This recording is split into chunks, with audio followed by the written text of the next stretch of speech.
আসসালামু আলাইকুম। Barishal dot news থেকে রাত ৯টার শীর্ষ সংবাদ আমি ফারহানা করিম তুলি।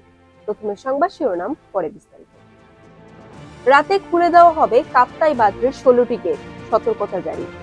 সাবেক বিচারপতি শামসুদ্দিন চৌধুরী মানিককে নেওয়া হচ্ছে আদালতে। পটুয়াখালীর সাবেক মেয়র সহ ৬ জনের নামে দুদকের মামলা। সাকিবকে দল থেকে বাদ দিয়ে দেশে ফেরাতে আইনি নোটিশ।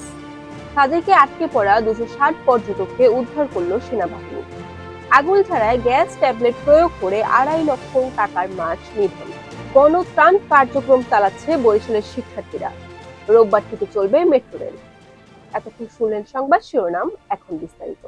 পানি বৃদ্ধি পাওয়ায় আজ রাত ১০টায় কর্ণফুলী জলবিদ্যুৎ কেন্দ্রের ১৬টি স্পিল ওয়ের গেট ৬ ইঞ্চি করে খুলে দেওয়া হবে। এজন্য ভাটি অঞ্চলকে জরুরি সতর্কতা বার্তা দেওয়া হয়েছে। শনিবার দুপুরে এ তথ্য নিশ্চিত করেন বাংলাদেশ বিদ্যুৎ উন্নয়ন বোর্ডের ম্যানেজার।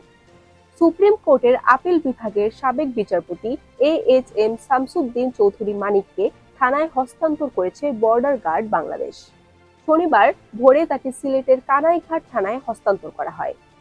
পৌর অডিটোরিয়াম নির্মাণের অর্থ আত্মসাতের অভিযোগে পটুয়াখালী পৌরসভার সাবেক পৌর মেয়র ও পটুয়াখালী জেলা আওয়ামী লীগের সাংগঠনিক সম্পাদক ডাক্তার শফিকুল ইসলাম সহ ৬ জনের নামে মামলা করেছে দুদক।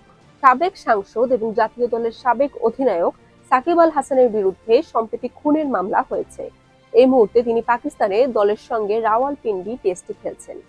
তাকে দল থেকে বাদ দিয়ে দেশে ফেরাতে বিসিবি কর্তৃপক্ষ আইনি নোটিশ দিলেন এক আইনজীবী। গতকাল খাগড়াছড়ির বন্যার পানি রাস্তা থেকে নেমে যাওয়ায় সেনাবাহিনীর বাঘাইহাট জোনের তত্ত্বাবধানে এবং বেসামরিক ব্যক্তিদের প্রচেষ্টায় যান চলাচলের উপযোগী করে সাজেকে আটকা পড়া ২৬০ জন পর্যটককে ৭৩টি যানবাহন যোগে নিরাপদে সরিয়ে আনে বাংলাদেশ সেনাবাহিনী। বরিশালের আগুনছাড়ায় একটি পুকুরে গ্যাস ট্যাবলেট প্রয়োগ করে ২.৫ লক্ষ টাকার বিভিন্ন প্রজাতির মাছ ধরে নিয়ে যায় অজ্ঞাতনামা দুর্বৃত্তরা। এই ঘটনায় থানায় একটি অভিযোগ দায়ের করা হয়েছে। বন্যা এবং প্লাবনে পানির নিচে তলিয়ে গেছে দেশের উত্তরাঞ্চল। বিপাকে পড়েছে অসংখ্য মানুষ। তাদের পাশে দাঁড়াতে নানামুখী পদক্ষেপ নিয়েছে বরিশালের শিক্ষার্থীরা। বিভিন্ন প্রতিষ্ঠানের পক্ষ থেকে ছোট ছোট টিম করে তারা বন্যা পীড়িত মানুষের সাহায্যার্থে উদ্যোগ নিয়েছে। বৈষম্য বিরোধী ছাত্র আন্দোলনের সময় লাইন ক্ষতিগ্রস্ত হওয়ায় ১ মাসের বেশি সময় ধরে বন্ধ থাকার পর রোববার থেকে চালু হচ্ছে মেট্রো রেল। শনিবার ট্রায়াল রান শেষে ঢাকা ম্যাস ট্রানজিট কোম্পানি লিমিটেডের উপপ্রকল্প পরিচালক তরফার মাহমুদুর রহমান এক বিজ্ঞপ্তিতে এ তথ্য জানিয়েছেন। বরিশাল ডট